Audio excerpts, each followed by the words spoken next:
International standards తో latest technology తో quality education అందిస్తుంది the creek planet schools and Ambitus world schools. Cost of living గురించి తెలుసుకోవాలని మాకు కూడా ఇంట్రెస్ట్ ఉంటుంది.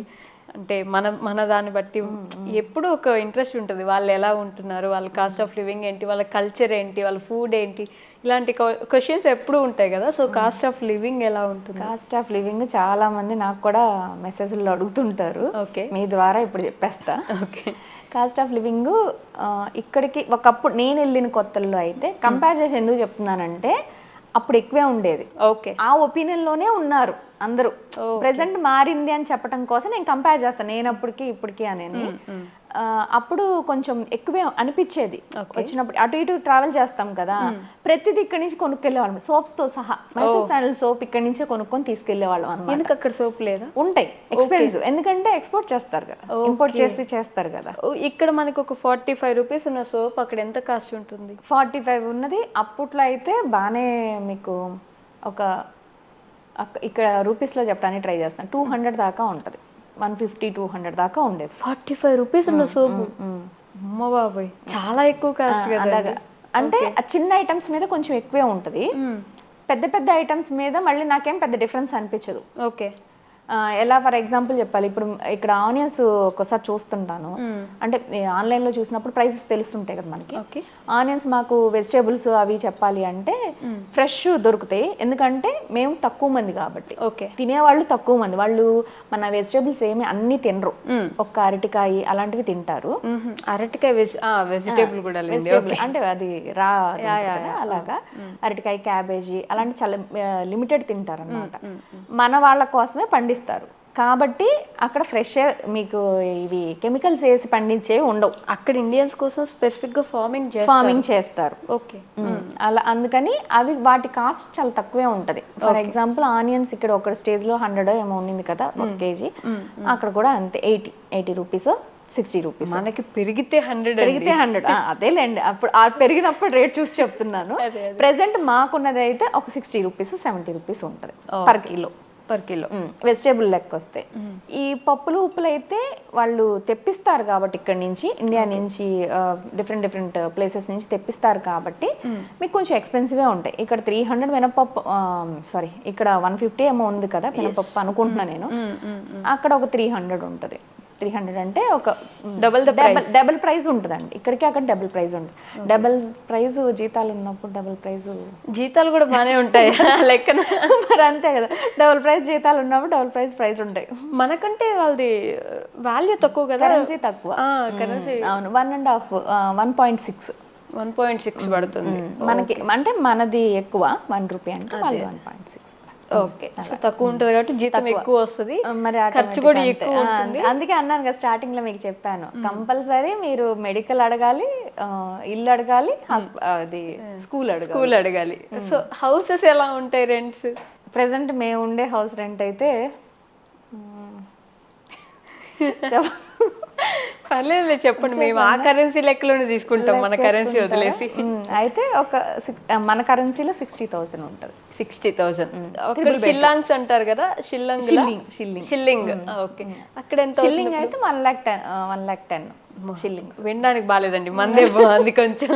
అదే 1.6 అంటున్నాను కదా, అలాగా డబల్ వేసుకోండి. ఇప్పుడు ఇలా అంటే ఇక్కడ 60 అండ్ 160, అదే 160 పడుతుంది. 1,60,000 రెంట్ ఒక ఇంటికి. ఎందుకు 20 years నుంచి ఉన్నారు కదా, ఓన్ హౌస్ ఎందుకు తీసుకోలేదు మీరు? యాక్చువల్గా ఎన్ని ఇయర్స్ ఉన్నా మేము ఇండియా వచ్చేయాలన్న ఆలోచనలోనే ఉంటాం. ఏ ఇయర్కి ఆ ఇయర్ అలాగే అనుకుంటాం. మామూలుగా ఫెసిలిటీ ఉందా మనకి ఓన్ హౌస్ తీసుకొని? ఉంది. అక్కడ నేటివిటీకి మనకి ఓన్ హౌస్ మా ఫ్రెండ్స్ చాలా మంది తీసుకొని ఉన్నారు ఓన్ హౌస్లు. మేము కూడా ఒక గోడౌన్ అలాగా, అంటే బిజినెస్కి సంబంధించే కొన్నాం, కానీ హౌస్ దాకా అంటే ఎప్పటికప్పుడు అనే అనుకుంటాం. మా పిల్లలు చదువు ఫస్ట్ పిల్లలు పుట్టినాక వచ్చేద్దామని, తర్వాత మళ్ళీ అలా ఎప్పటికప్పుడు వచ్చేద్దామని ఆలోచన. కొనేస్తే ఎక్కడ ఉండిపోతాం అని కూడా భయం ఉంటుంది మనసులో. వీళ్ళకి ఇవి ఉంటాయా నేటివిటీకి ఇస్తారు కదా, వాటిని ఏమంటారు? పిఆర్లా, అదే సిటిజన్షిప్. ఎగ్జాక్ట్లీ, సిటిజన్షిప్ ఉంటుంది. మా పిల్లలిద్దరికి పిఆర్ ఉంది, మా ఇంట్లో అందరికీ ఉంది. ఓకే, నేను చైనా నుంచి వచ్చిన ఒక వ్యక్తిని ఇంటర్వ్యూ చేస్తే, నువ్వు ఎన్ని సంవత్సరాలైనా ఉండు కానీ నీ దేశానికి నువ్వు వెళ్ళిపోవాల్సిందే, సిటిజన్షిప్ మాత్రం. వాళ్ళ పిల్లలు అక్కడే పుట్టినా కూడా సిటిజన్షిప్ లేదు అక్కడ వాళ్ళకి. మాకుంది సిటిజన్షిప్ ఇస్తారు. చాలా మంది అయితే మా ఆఫీస్ లో ఒక ఆయన వర్క్ చేస్తారు, ఆయనైతే పంజాబీ అనుకుంటా, అనుకుంటా కదా పంజాబీయే. అయితే ఆయనైతే అసలు వాళ్ళ 4 fathers అక్కడే ఉన్నారు. 4 fathers. ఆయనకి ఇండియా అంటే ఏదో అలాగా తెలుసు అంతే. ఓకే. అలా చాలా మంది సెటిల్ అయిపోయిన ఉన్నారు అక్కడే అంటే దీనికి డిఫరెన్స్ ఉంది. Citizenship different, PR different. PR ఉన్నోళ్ళు మేము ఇండియాకి కూడా రావచ్చు. ఇండియా మాకు పాస్పోర్ట్ మార్చాల్సిన అవసరం లేదు. ఓకే. మేము అక్కడికి వెళ్ళొచ్చు, ఇక్కడ ఉండొచ్చు. మేము ఇండియన్సే కానీ అక్కడ పిఆర్ పర్మనెంట్ రెసిడెన్స్ లాగా ఉంటాం అనమాట. సిటిజన్షిప్ తీసుకుంటే ఇంకా అది ఉండదు. ఇండియాకి రావాలంటే కంపల్సరీ మీరు పే చేసి మీరు అవుట్ ఆఫ్ ద కంట్రీ అనమాట. అలా. ఇప్పుడు మీకు సిటిజన్షిప్ ఉంది కదా మరి? నాది పిఆర్ ఉంది. పిల్లలకి కూడా పిఆరే.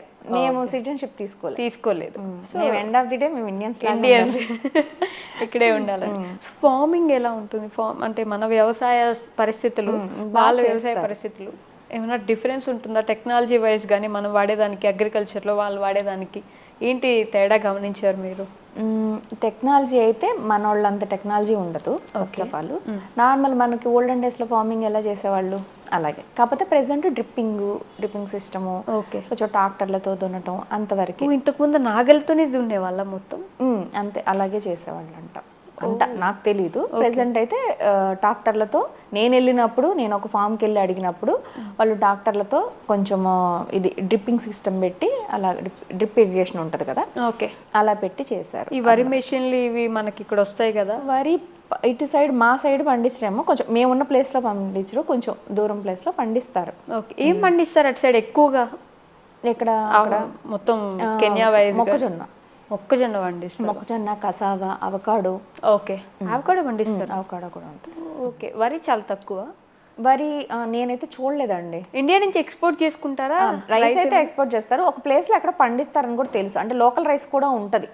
అది ఎక్కడ ఏంటనేది నాకు తెలియదులే కానీ అది మాత్రం ఈ మొక్కజొన్న, అవకాడో, ఇవన్నీ కసావా, ఇవన్నీ బానే వాళ్ళ ఫుడ్డే. అది అవకాడో ప్రైస్ ఎంత ఉంటుంది అక్కడ? మనకి చాలా టూ కాస్ట్లీ అంటే మనకి అవకాడో ఫ్రూట్ ఉంటుంది. అవకాడో అయితే ఎంత ఒక మీకు 5 రూపీస్ 10 రూపీస్ ఉంటుంది అంతే.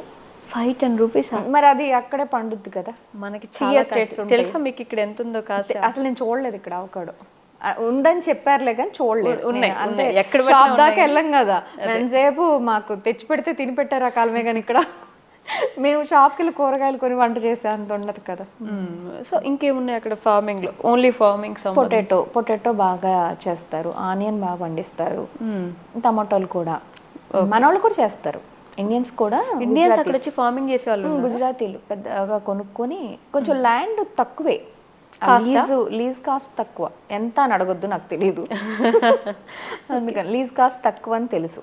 అంటే వీళ్ళు మాట్లాడుకుంటే, జెంట్స్ అందరూ మాట్లాడుకుంటుంటే వింటమే తప్పితే ఇవన్నీ.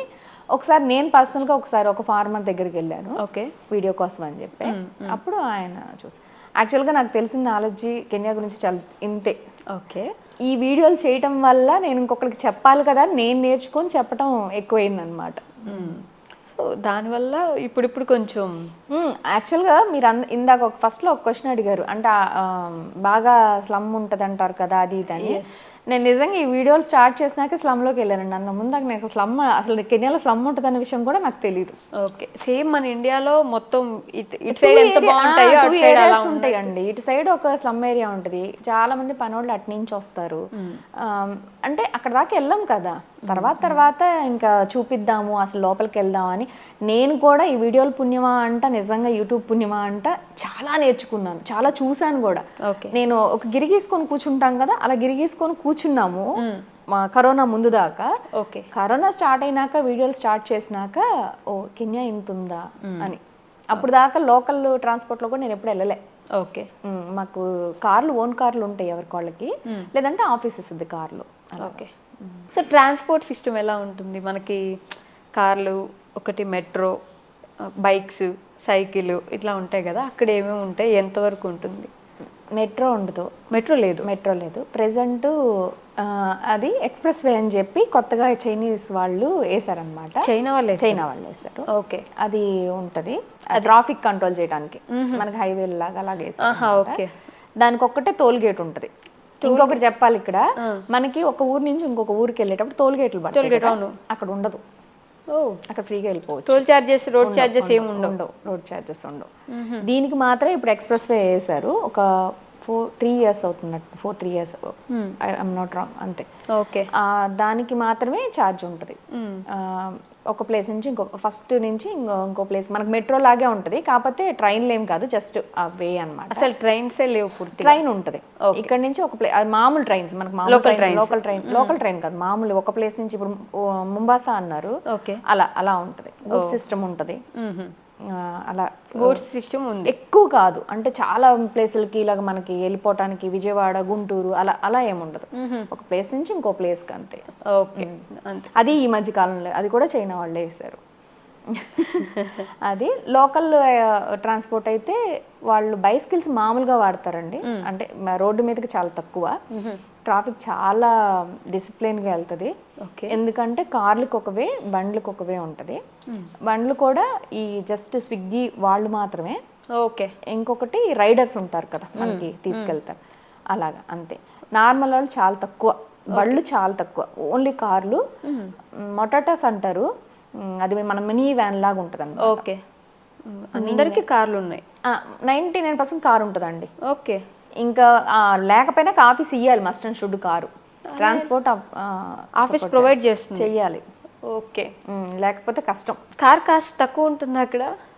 కాస్ట్ తక్కువ ఉంటుందని కాదు, మెయిన్ అది కామన్గా తీసుకుంటారనమాట కారు. ఇంకా మిగతా వెహికల్స్ అన్నీ ఇప్పుడు బైక్లు ఇవన్నీ కొంచెం రిస్క్ ఎక్కువ చేయలేరు. ఎందుకు? ట్రాఫిక్ కూడా చాలా డిసిప్లైన్డ్గా పోతుంది, నీట్గా ఉంటుంది. కార్లు చాలా కార్లు ఉన్నప్పుడు మీకు ఏమైపోద్ది అంటే కారు బండి ఉన్నప్పుడు ఓకే, అది వే బాగానే ఉంటుంది, వాళ్ళు వస్తున్నారులే అని చూసుకుంటారు. ఇప్పుడు కార్లు ఒకటే వేలో వెళ్తున్నప్పుడు బండి ఎక్కడో 1-2 ఉన్నప్పుడు మీకు అది రిస్క్ ఎక్కువ కదా. ఓకే. ఇప్పుడు కొంచెం కేబుల్ కనెక్షన్స్ ఇచ్చేవాళ్ళు అలాంటి వాళ్ళకి బండ్లు ఇస్తారు. ఓకే. అంతేగాని మెయిన్ జాబ్స్ లో ఉన్న వాళ్ళకైతే చాలా తక్కువ కార్లే ఎక్కువ వాడతారు నాకు తెలిసినంత వరకు. And for more videos, Please subscribe to iDream. Please subscribe to iDream. Please subscribe iDream. And please subscribe to iDream. For more videos, subscribe to iDream. please like, share and subscribe to the channel. Congratulations, iDream. Subscribe to iDream. Subscribe to iDream. So subscribe to iDream Media. iDream ki iDream team andarki huge congratulations. Please subscribe iDream Media. Please subscribe to iDream. Subscribe iDream. Please subscribe to iDream. iDream అంటే నా కళల channel subscribe చేసుకున్నారు, నోరు తిరుగుతలేదు, మీరైతే గంట గుర్తు కొట్టండి. For more such videos, please subscribe to iDream. Subscribe to iDream. Please subscribe to iDream. Please subscribe iDream Media. Please do subscribe to iDream. Please subscribe to iDream Media. For best entertainment and information, please subscribe iDream. And don't forget to subscribe to iDream.